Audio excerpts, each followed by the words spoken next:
Hi, so I have changed a few things around. I've not spawned 88 keys to begin with because there was a few issues where certain keys weren't sort of playing and allowed to continue to play, so they wouldn't produce sound. Just 2 of the keys in the whole of the 88, and it was always the same keys, so I think there must be some sort of hard limit or something regardless of the settings. So I've reconfigured my keyboard now so that you can see we have arrays of how many keys we've got pressed all at the same time. I've also, there's still a bit of distortion there.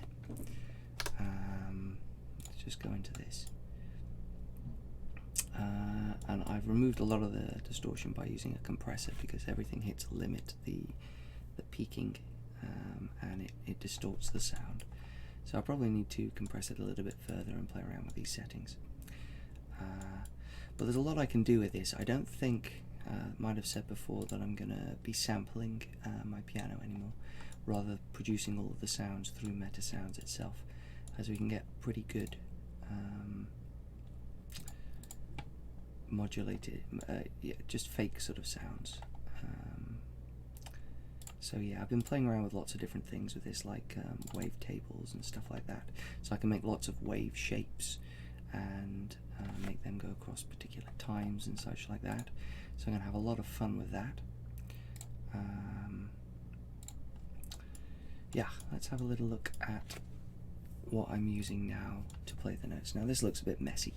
It's still all in the player controller. Eventually what I'm going to do is maybe create individual actors as an instrument, and then we can just equip, because I'm going to have like the ability to load in different instruments, then it would make sense to just bring in a whole instrument as an actor itself, because they're going to be very different in the way that they operate.